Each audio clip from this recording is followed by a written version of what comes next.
tentang larangan laki-laki memakai sutra dan emas. Bagaimana jika yang digunakan sutra atau emas ini campuran, yakni tidak murni, karena terkadang ada baju batik laki-laki dengan kain sutra.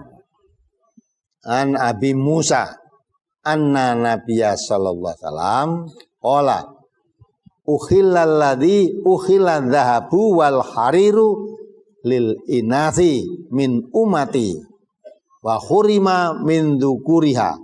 Hadis riwayat Ahmad, Nasai dan Tirmidzi, ya, di Sahih.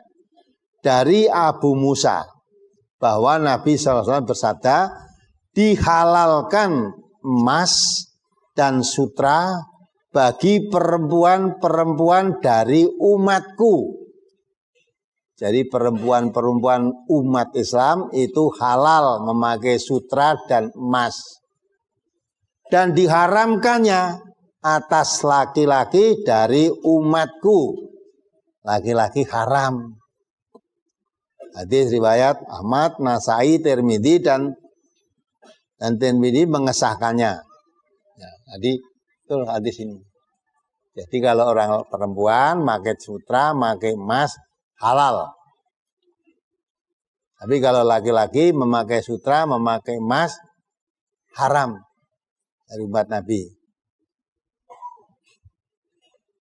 Ngan Ibnu Abbas radhiyallahu anhu anna Rasulullah sallallahu alaihi wasallam ra'a khataman min dhahabin min yadi rajulin fanaza'ahu fatarahahu wa qala ya'midu ahadukum ila jamratin min narin wa yas'aluha fi yadihi faqila li rajuli ba'da ma dhahaba Rasulullah sallallahu alaihi wasallam khudh khatamaka intafi bihi qala la wallahi la akhuduhu abadan waqad tarahahu Rasulullah sallallahu alaihi wasallam. Dari Ibnu Abbas radhiyallahu anhu bahwasanya Rasulullah sallallahu alaihi wasallam melihat cincin emas yang di tangan seorang laki-laki. Lalu beliau Rasulullah mencabut dan membuangnya. Dan beliau bersabda, seorang dari kalian ini sengaja mengambil bara api neraka lalu meletakkannya di tangannya.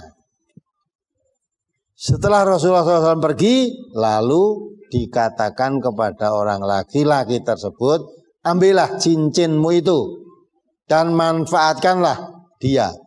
Maka orang laki-laki tersebut menjawab, sekali-kali tidak. Demi Allah, aku tidak akan mengambil cincin yang telah dibuang oleh Rasulullah sallallahu alaihi wasallam. Hadis riwayat Muslim. Jadi ada orang laki-laki membawa cincin emas. Kan Rasulullah tahu, langsung Rasulullah mendekat, cincin yang ada di tangannya direbut oleh Rasulullah, dibuang. Ya, kamu meletakkan bara api dari neraka di tanganmu. Meletakkan bara api di tanganmu. Dah, Rasulullah pergi. Setelah Rasulullah pergi, teman-temannya tadi mengatakan, ambillah cincinmu. Dimanfaatkan untuk yang lain. Dibuang Rasulullah, ambil. Orang tadi yang punya cincin tadi bersumpah, wallahi, saya tidak akan mengambil apa yang telah dibuang oleh Rasulullah sallallahu alaihi wasallam. Nah, ini cukup dah. Jadi laki-laki larangan memakai cincin emas, memakai sutra. Ya, lah kalau sutranya campuran, bagian sutra sebaiknya tidak dibuang sutranya itu, campurannya yang bukan sutra yang dipakai.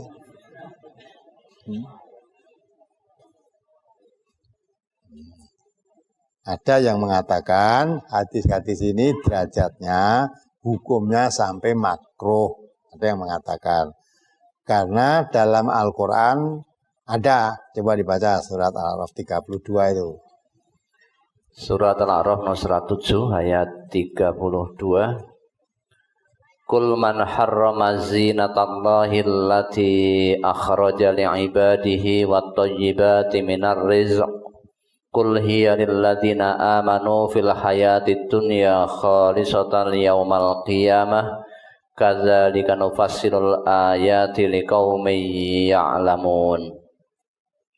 Katakanlah, siapakah yang mengharamkan perhiasan dari Allah yang telah dikeluarkannya untuk hamba-hambanya?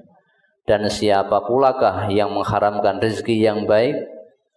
Katakanlah, semuanya itu disediakan bagi orang-orang yang beriman dalam kehidupan dunia, khusus untuk mereka saja di hari kiamat.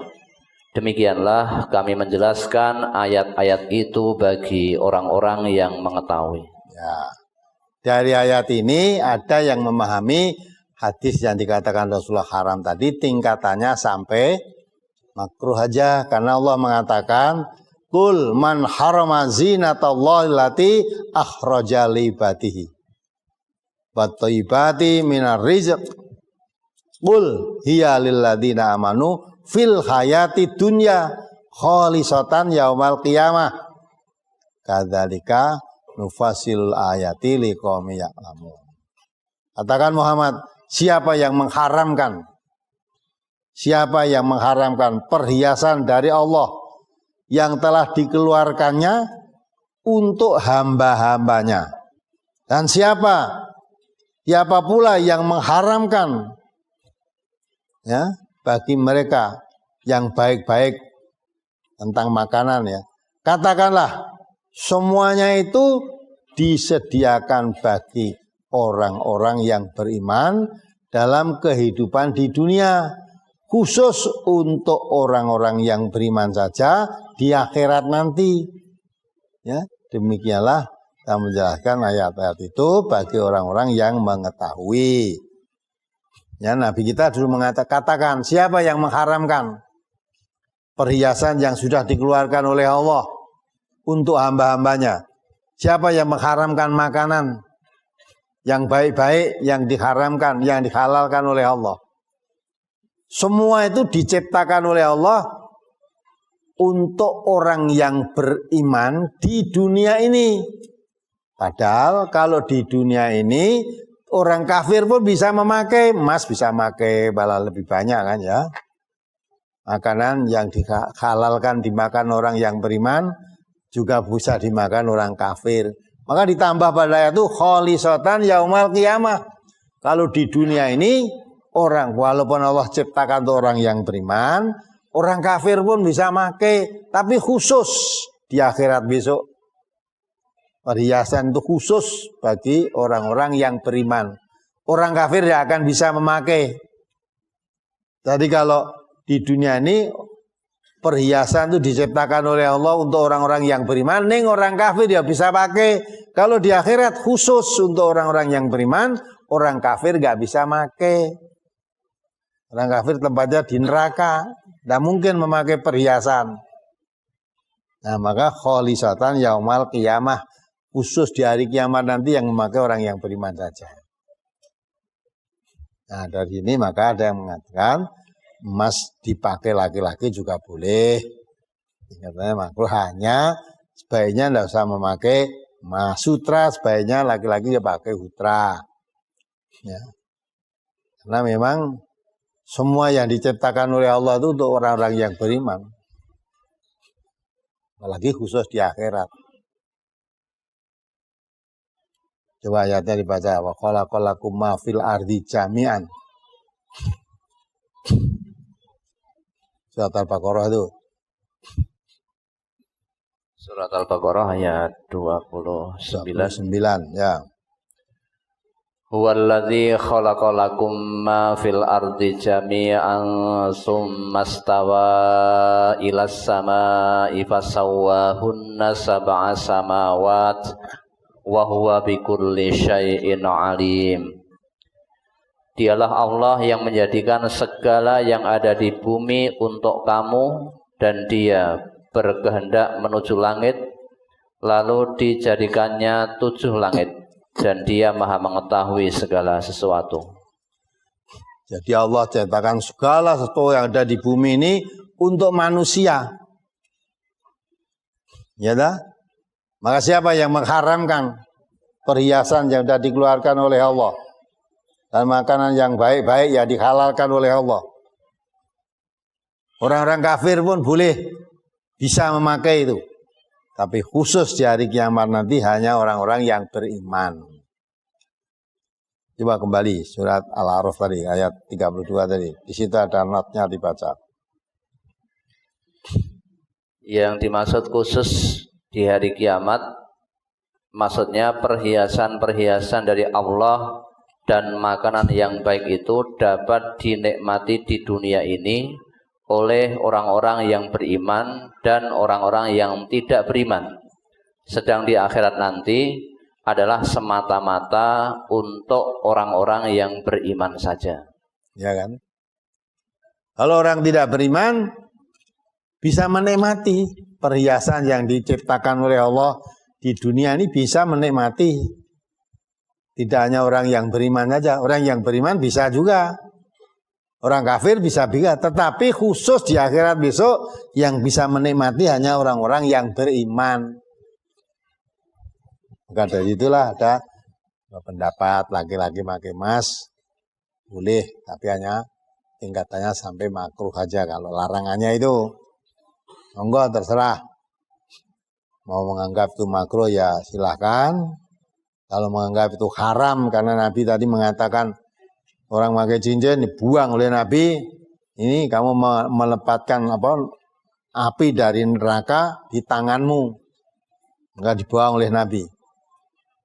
Nah, setelah dibuang oleh Nabi, Nabi pergi, teman-temannya mengatakan, ambillah cincin yang dibuang Nabi, ambil, dimanfaatkan untuk yang lain. Nah, cara ini gandeng dipakai nggak boleh, juga didol wae, gitu. Didol wae orang itu nganggo cincin emas, didol wae gitu.